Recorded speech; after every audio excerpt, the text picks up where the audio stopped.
अच्छा, एक सवाल है जो शायद हम सब ने कभी ना कभी खुद से पूछा होगा। हमें पता है कि कोई काम बहुत जरूरी है, उसकी डेडलाइन भी सिर पर है, लेकिन फिर भी हम उसे टालते रहते हैं। क्यों? क्या हम सब पैदाइशी आलसी हैं? आज हम इसी गुत्थी को सुलझाएंगे कि इंसान आखिर जरूरी काम टालता क्यों है। हमारे पास जो जानकारी है वो मनोविज्ञान से जुड़ी कुछ रिसर्च पर आधारित है। और ये सवाल इसलिए मजेदार है क्योंकि इसका जो आम जवाब है ना कि हम आलसी हैं या हम में अनुशासन की कमी है, वो असल में पूरी तरह से गलत है। गलत है? जी, रिसर्च तो यही बताती है कि काम टालने का आलस से कोई लेना देना ही नहीं है। तो फिर किससे है? ये एक भावनात्मक प्रतिक्रिया है, एक इमोशनल रिएक्शन। हम काम को नहीं बल्कि उस काम से जुड़ी जो भावनाएं हैं उनको टाल रहे होते हैं। भावनाओं को टाल रहे हैं? ये तो बहुत दिलचस्प बात है। तो चलिए यहीं से शुरू करते हैं। इस रिसर्च में जो सबसे पहली और सबसे बड़ी वजह बताई गई है वो है डर, खास तौर पर असफल होने का डर। बिल्कुल। लेकिन ये सुनने में थोड़ा अजीब लगता है। मतलब काम शुरू ही नहीं किया तो असफल कैसे हुए? यहीं पर तो सारा दिमागी खेल है। देखिए, डर हमें काम करने से नहीं रोकता, वो हमें काम शुरू करने से रोकता है। ये एक बहुत शक्तिशाली एक इमोशनल दीवार है। अच्छा। हमारे मन के अंदर ना एक कहानी चलने लगती है। हम उस काम के सबसे बुरे नतीजों की कल्पना करते हैं। जैसे कि अगर प्रेजेंटेशन खराब हो गई तो, हाँ, या अगर लोग मुझ पर हंसे तो, अगर मैं इसमें कामयाब नहीं हुआ तो लोग क्या सोचेंगे, ये सब। बिल्कुल। और ये सवाल इतने हावी हो जाते हैं कि हम वहीं जम जाते हैं, फ्रीज हो जाते हैं। हाँ, मुझे लगता है ये वही एहसास है जिसे एनालिसिस पैरालिसिस कहते हैं। एग्जैक्टली, पकड़ा, बिल्कुल वही है। जब हम किसी चीज के बारे में इतना ज्यादा सोच लेते हैं, क्या करना है, कैसे करना है, क्या क्या गलत हो सकता है, कि आखिर में हम कुछ भी नहीं करते और थक कर नेटफ्लिक्स देखने लगते हैं। सही बात है। हमारा दिमाग भविष्य की एक संभावित असफलता को इतना बड़ा और वास्तविक बना देता है कि हमारा शरीर और मन फ्रीज हो जाते हैं। देखिए, असफलता अभी हुई नहीं है, वो बस एक ख्याल है। बस एक ख्याल। लेकिन हमारा भावनात्मक दिमाग उसे सच मान लेता है और हमें उस दर्द से बचाने के लिए ब्रेक लगा देता है। ये एक तरह का शॉर्ट सर्किट है जहां सोचने की प्रक्रिया करने की प्रक्रिया पर हावी हो जाती है। समझ गया। तो हम काम से नहीं बल्कि उस काम के बुरे अंजाम के ख्याल से डर रहे हैं। लेकिन हर काम तो इतना डरावना नहीं होता। कभी कभी तो बस एक मुश्किल रिपोर्ट लिखनी होती है या किसी मुश्किल विषय पर पढ़ना होता है। हाँ, उसमें तो असफलता जैसा कुछ नहीं है, फिर भी हम उसे टालते हैं। बहुत अच्छा सवाल है और ये हमें दूसरे बड़े कारण पर ले आता है। हमारा दिमाग मुश्किल या अपरिचित कामों को एक खतरे की तरह देखता है। खतरे की तरह? जी, हमारे दिमाग में एक बहुत पुराना हिस्सा है जिसे एमिगडाला कहते हैं। ये हमारे खतरा पहचानने वाली सिस्टम की तरह है। हजारों साल पहले इसका काम था हमें जंगली जानवरों या दूसरे असली खतरों से बचाना। मतलब ये हमारा इंटरनल सिक्योरिटी अलार्म है? हाँ, कह सकते हैं, एक बहुत ही संवेदनशील सिक्योरिटी अलार्म। अब आज की दुनिया में हमारे पीछे कोई शेर तो नहीं भाग रहा। नहीं, वो तो नहीं भाग रहा। लेकिन जब हमारे सामने कोई बहुत बड़ा, मुश्किल या नया काम आता है, जैसे कोई नया सॉफ्टवेयर सीखना या पहली बार कोई बड़ा प्रोजेक्ट लीड करना या किसी परीक्षा के लिए पढ़ना, बिल्कुल, तो हमारे दिमाग का वही पुराना अलार्म बजने लगता है। उसके लिए ये एक अज्ञात खतरा है। और जब अलार्म बजता है तो दिमाग क्या करता है? वो वही करता है जो उसे सबसे अच्छे से आता है, भागो। पर हम ऑफिस छोड़कर भाग तो नहीं सकते हैं ना, तो दिमाग एक दूसरा रास्ता निकालता है। वो कहता है अभी नहीं, बाद में करेंगे। अच्छा, तो ये बाद में करेंगे वाली आवाज दिमागी अलार्म की वजह से आती है? हाँ, ये हमें उस काम से जुड़ी असुविधा, बेचैनी और मेहनत से बचाने की एक कोशिश है।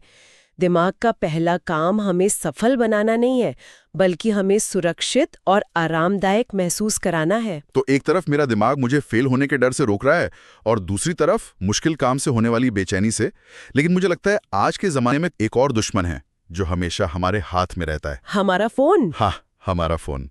क्या इसका भी कोई रोल है इसमें? इसका तो बहुत बड़ा रोल है और ये हमें तीसरे और शायद आज के समय के सबसे प्रासंगिक कारण पर लाता है। क्या है वो? तुरंत मिलने वाली खुशी या इंस्टेंट ग्रेटिफिकेशन का जाल। सोचिए, आपके सामने दो विकल्प हैं। एक तरफ है आपका जरूरी काम जिसे करने में घंटों की मेहनत लगेगी, दिमाग लगेगा, और उसका नतीजा भी शायद कुछ दिनों या हफ्तों बाद मिलेगा। सही। और दूसरी तरफ मेरा फोन है, जिस पर मैं एक बटन दबाकर 5 सेकंड में एक मजेदार वीडियो देख सकता हूँ या दोस्तों के मैसेज पढ़ सकता हूँ। बिल्कुल, social media, online shopping, video games, ये सभी चीजें हमारे दिमाग को डोपामाइन का एक छोटा तेज शॉट देती हैं। डोपामाइन मतलब वो खुशी वाला केमिकल? हाँ, वही जो हमें खुशी और संतुष्टि का एहसास कराता है। तो जब दिमाग को एक मुश्किल लंबे रास्ते और एक आसान तुरंत इनाम वाले रास्ते में से चुनना होता है, तो वो हमेशा आसान रास्ता चुनता है। ये तो हमारे दिमाग की डिफॉल्ट सेटिंग है। एकदम, ये कोई नैतिक कमजोरी नहीं है। हमारे पूर्वज भी वही फल पहले खाते थे जो सामने लटका हो, ये सोचे बिना कि कल क्या मिलेगा। वाह!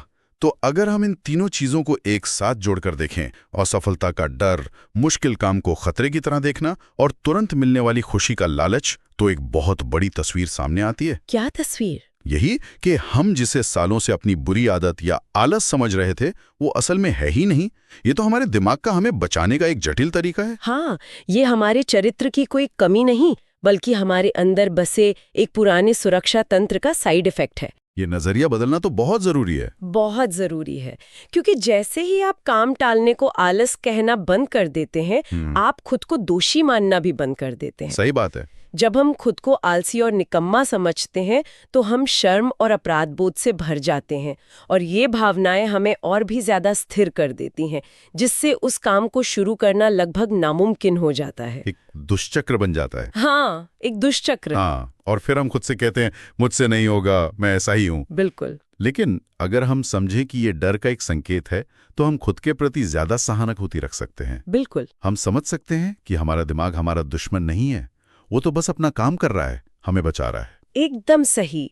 आपका दिमाग आपको आलोचना के डर से, अज्ञात की बेचैनी से और मेहनत की असुविधा से सुरक्षित रखना चाहता है, भले ही इसका मतलब ये हो कि आप जहां हैं वहीं रह जाए। उसकी प्राथमिकता तरक्की नहीं, सुरक्षा है। जी, एक बार जब हम ये समझ जाते हैं, तो हम समस्या से लड़ने की बजाय उसका समाधान ढूंढ सकते हैं। तो अब सबसे बड़े सवाल पर आते हैं, समाधान क्या है?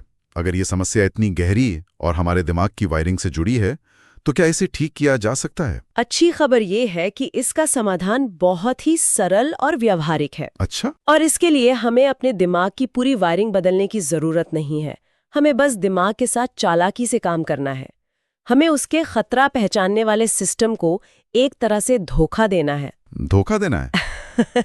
ये सुनने में मजेदार लग रहा है। कैसे? उस काम को इतने छोटे छोटे मजाकिया लगने वाले हिस्सों में बांटकर कि दिमाग को पता ही ना चले कि कोई बड़ा काम हो रहा है। अच्छा, एक उदाहरण से समझते हैं। मिसाल के तौर पर मान लीजिए आपको एक किताब लिखनी है। ये सुनते ही दिमाग का अलार्म बजने लगता है। हाँ, किताब, ये तो बहुत बड़ा काम है, इसमें सालों लग जाएंगे। अगर अच्छी नहीं लिखी गई तो? और आप फ्रीज हो जाते हैं। हाँ, ये तो मेरे साथ हुआ है। मुझे याद है जब मुझे अपनी थीसिस लिखनी थी, मैंने अपना कमरा साफ किया, अपनी बुकशेल्फ को अल्फाबेटिकल ऑर्डर में लगाया, पुराने दोस्तों को फोन किया। मतलब सब कुछ किया सिवाय लिखने के। हाँ, अब समझ में आ रहा है कि मेरा दिमाग बस उस बड़े खतरे से बच रहा था। बिल्कुल। लेकिन अगर आपका लक्ष्य एक किताब लिखना नहीं, बल्कि आज सिर्फ एक पैराग्राफ लिखना है हो तो? या सिर्फ 15 मिनट के लिए रिसर्च करनी है? या इससे भी छोटा, सिर्फ टाइटल के बारे में सोचना है? तो दिमाग को लगेगा कि ये तो कोई खतरा ही नहीं है, ये तो बहुत आसान है, इसमें तो कोई फेल नहीं हो सकता। एकदम सही। एक छोटा स्पष्ट काम इतना गैर धमकी भरा होता है कि दिमाग का अलार्म सिस्टम शांत रहता है। इससे शुरुआत करने की जो सबसे बड़ी बाधा है, वो लगभग खत्म हो जाती है। पूरा पहाड़ चढ़ने के बारे में सोचने की बजाय आप सिर्फ अपने जूतों के फीते बांधने पर ध्यान देते हैं। हाँ, और एक बार जब आप पहला कदम उठा लेते हैं, तो गति बननी शुरू हो जाती है, मोमेंटम आ जाता है। मुझे लगता है कि एक बार जब हम शुरू कर देते हैं, तो काम उतना डरावना नहीं लगता जितना हम सोच रहे थे। क्योंकि अब वो अज्ञात नहीं रहा, आपने उसका सामना कर लिया है। और यहाँ एक और मनोवैज्ञानिक चीज होती है, जब आप उस छोटे से काम को पूरा करते हैं, चाहे वो एक पैराग्राफ लिखना हो, हाँ, या सिर्फ 10 मिनट पढ़ना हो, तो आपके दिमाग को एक छोटी सी जीत का एहसास होता है। इससे डोपामाइन रिलीज होता है। अच्छा, वही केमिकल जो हमें सोशल मीडिया से मिलता है? जी, लेकिन इस बार हम इसे कुछ उत्पादक काम करके कमा रहे हैं। तो ये एक सकारात्मक चक्र बनाता है। हर छोटा कदम अगले कदम को उठाने के लिए प्रेरित करता है। ये वाकई में एक बहुत ही शक्तिशाली तरीका है। बिल्कुल, आप बड़े काम से जुड़े डर को छोटी छोटी जीतों की खुशी से बदल रहे हैं। धीरे धीरे आपका दिमाग ये सीखने लगता है कि ये काम उतना खतरनाक नहीं है जितना उसने सोचा था। और ये तो हर तरह के काम पर लागू हो सकता है। हर तरह के, अगर आपको जिम जाना है तो लक्ष्य 1 घंटा वर्कआउट नहीं बल्कि सिर्फ जिम के कपड़े पहनना हो सकता है। अगर आपको घर साफ करना है तो लक्ष्य पूरा घर साफ करना नहीं बल्कि सिर्फ एक दराज ठीक करना हो सकता है। का पहला कदम ही सबसे मुश्किल होता है और ये तरीका उसी को आसान बनाता है। सही।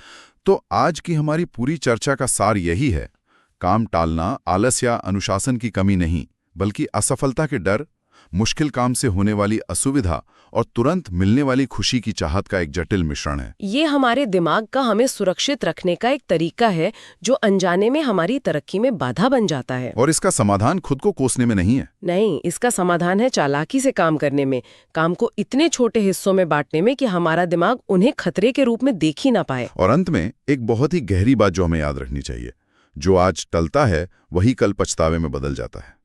ये तात्कालिक आराम हमें बाद में बहुत भारी पड़ता है। एक बहुत ही शक्तिशाली अनुस्मारक है ये। और इसी सोच के साथ हम अपने श्रोताओं के लिए एक अंतिम सवाल छोड़ना चाहेंगे जिस पर वे आगे सोच सकते हैं। जरूर। अगर काम टालना वाकई डर का एक संकेत है, तो क्या इसका मतलब ये है कि हर बार जब हम एक छोटा सा भी कदम उठाते हैं, भले वो कितना भी मामूली क्यों ना हो, तो हम सिर्फ एक काम ही पूरा नहीं कर रहे, बल्कि अनजाने में अपने अंदर के एक डर पर जीत भी हासिल कर रहे हैं?